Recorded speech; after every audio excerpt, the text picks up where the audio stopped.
কিরে ভাই এটা কি দিলেন আপনারা? আমি বললাম যে ভাই চেক করে দিছেন, একটু ভালো করে চালাইয়া দেন আমার বিষয়টা। আপনি এটা কি করলেন? কি ফ্যান দিলেন আপনি? সান কিসে ভাই এটা? কি দেখেন না আপনি? ভালো করে সান। আমি তো এটা ভাই আপনার চালাই দিছি না। চালাই দিছেন, এখন তো বাসায় নিয়ে দেখতেছে চলতেছে না। তো না চললে আমি কি করব? আপনি হয়তো ফেরত দেন, টাকা ফেরত দেন, না হয় আপনি এটা ঠিক করে দেন, আমার একটা সমাধান দেন। ধরো ভাই এটা কোন কথা কইতেছেন আপনি? আমি এখান থেকে আপনার চালাই দিছি না। চালাই দিবার পরে আপনি বাসা নিয়ে কি করছেন না করছেন এটা আমার দেখার বিষয় না। এটা কোন কথা না বললেন? চললো আমার কিছু করার বিষয় নাই। আপনি ফ্যান ধরেন, ফ্যান নিয়ে যান। না চললে আপনার বিষয় নাই মানে? না ভাই এখানে কোনো বিষয় না। আমি পুরান জিনিস বিক্রি করতেছি, এখানে আবার কিসের আছে? আপনি যে দুটো আছে দুটো বিক্রি করছেন, আপনি চালাই দিছি না।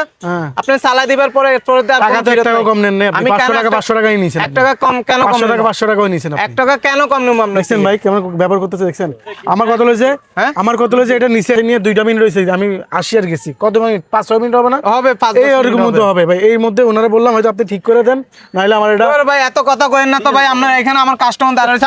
এক কাজ করি আমার